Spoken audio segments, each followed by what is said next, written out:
Deputation? না, আমাদের ৯ নং বনমালীপুর বিধানসভা এলাকার দক্ষিণ চন্দ্রপুর একটা এলাকা আছে, আপনারা জানেন অনেকেই, গরিব মানুষের বসবাস বা চন্দ্রপুর বাস সংলগ্ন এলাকায়। এই দক্ষিণ চন্দ্রপুর এলাকার বেশ কিছু পরিবার এখানে বছরের পর বছর দীর্ঘদিন ধরে এখানে বসবাস করছে, কিন্তু আমরা লক্ষ্য করেছি যে বামফ্রন্ট সরকারের সময়ে বেশিরভাগ পরিবারে সেখানে তাদেরকে পাট্টা, যেটাকে আমরা জমির বন্দোবস্ত বলি, খাত জমির বন্দোবস্ত দেওয়ার ব্যবস্থা হয়েছিল, কিন্তু বেশ কিছু পরিবার এখনও এই পাট্টা বন্দোবস্ত পায়নি। বেশ কিছুদিন আগে আমাদের রাজ্যের প্রাক্তন মুখ্যমন্ত্রী মানিক সরকার এই এলাকায় পরিদর্শন করতে গিয়েছিলেন মানুষের সাথে দেখা করার জন্য। ওই সময় এলাকার যারা মানুষ, অভিভাবক সবাই এগিয়ে এসে ওনার কাছে আবেদন করেছিলেন যে এই জমির পাট্টার বন্দোবস্ত করার ক্ষেত্রে উনি যাতে সাহায্য করেন। উনি নিজে উদ্যোগী হয়েছেন এ ব্যাপারে, কিন্তু স্বাভাবিকভাবেই ওই এলাকার মানুষদের নিয়ে আমরা আজকে সিপিআইএম পূর্ব আগরতলা অঞ্চল কমিটির তরফে আমাদের জেলা শাসকের কাছে ওই যেই পরিবারগুলো পাট্টা পায়নি তাদেরকে নিয়ে এখানে এসেছি। তাদের নামধাম সহ আমরা আবেদন করব জেলা শাসককে অবিলম্বে যাতে তাদেরকে এই জমির বন্দোবস্ত করা হয়।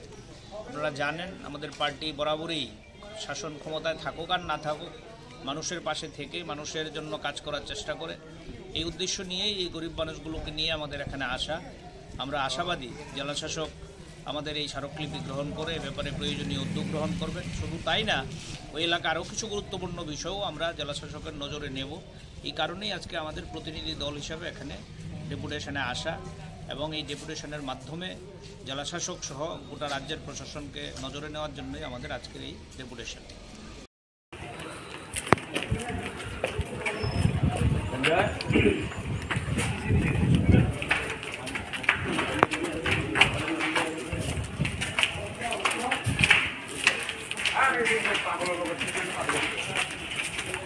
আমার একটু ফটো দি। আরে নিমিল্লা রে, তোরা দেন কেমন বাদ দেবো, কত কাটিং করা আছে ছবি তুলতে। মোবাইলের ছবি দেখি আর থাকবে বুঝলি।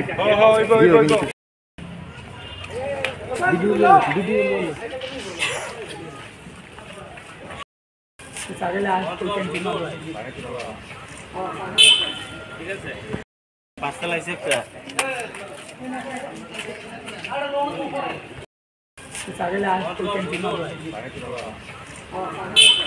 ঠিক আছে। Subscribe to Tripura Info and press the bell icon so that you never miss any latest updates and news on Tripura.